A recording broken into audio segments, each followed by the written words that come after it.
पडिले दूर देशी मज आठवे मनसी पडिले दूर देशी मज आठवे मनसी पडिले दूर देशी मज आठवे मनसी पडिले दूर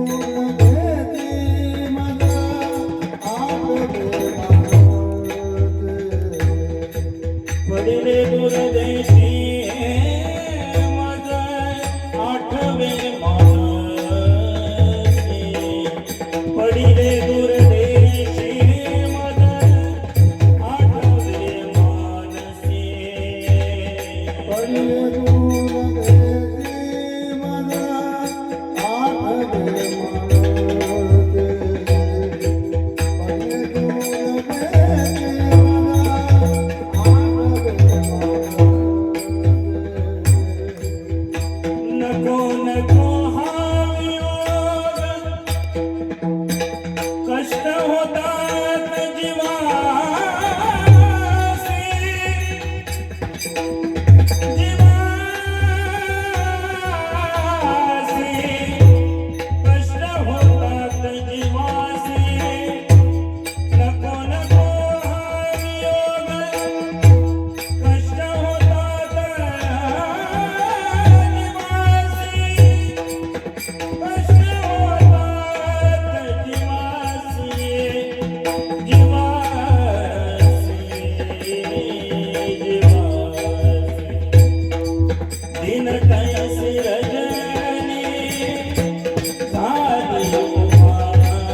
अजूनी कानये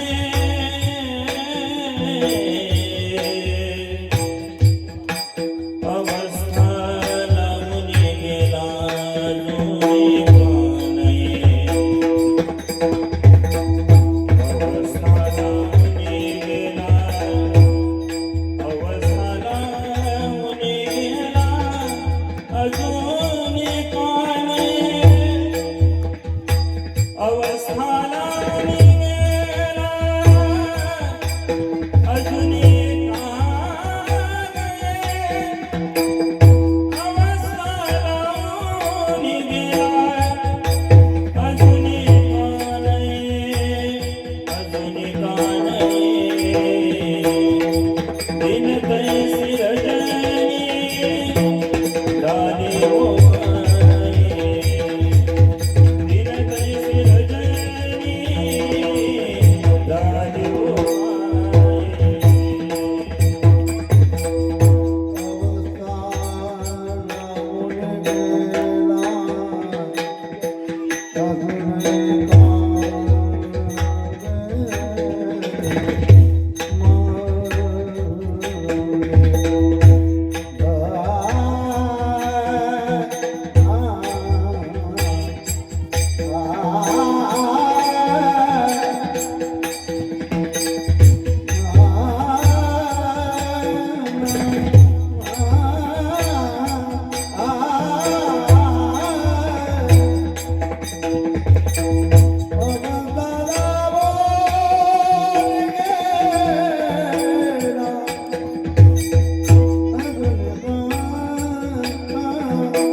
पडिले दूरदेशी मज आठवे मानसी नको नको हा वियोग कष्ट होता ती जीवाशी दिनू तैसी रजनी मज झाली ओ माये अवस्था लावणी गेला अजून काणे बाप रखुमात गरुडवाना गंभीरा येई गा दातारा बाप रखुमा देवरू श्री विठ्ठला दिनू तैसी रजनी मज जावी झाली ओ माये बसू द्या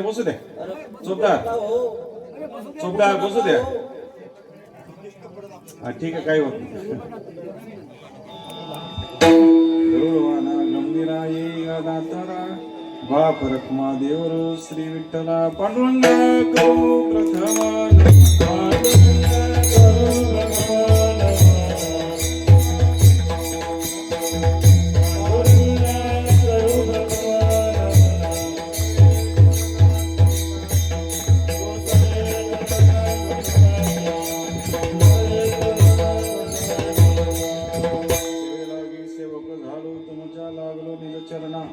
हो स्वामी तुकया देवा यावरी न करावा अवेरू पडिले दूरदेशी मज आठवे मानसी नको नको हा वियोग कष्ट होता ती जीवाशी प्रसंगी प्रस्तुतरी करता घेतलेला अभंग भगवान श्री ज्ञानोबराय यांचा विरहणी या प्रकरणातला अभंग आहे. विठ्ठल